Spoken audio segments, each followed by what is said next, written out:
concern lang ako sa'yo kasi ano, Kasi, dami ka din ginagawa. Nagbablog ka pa, tapos ano, stop ka pa ni Kuya Lab. Tapos madami ka pang dapat gawin.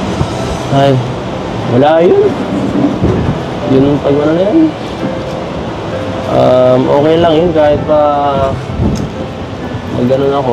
May oras ako para sa'yo. Saka kung hindi naman talaga kaya, pwede ko namang itigil yung ginagawa ko eh. Alam mo yun. Isa pa. Nangako naman ako sa'yo, di ba? Tanda mo pa? Nahihintayin kita.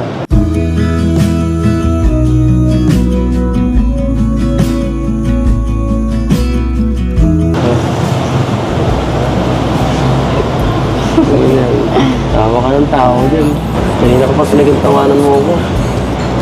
Seryoso ako ah. Seryoso din naman ako ah. Seryoso ba yan?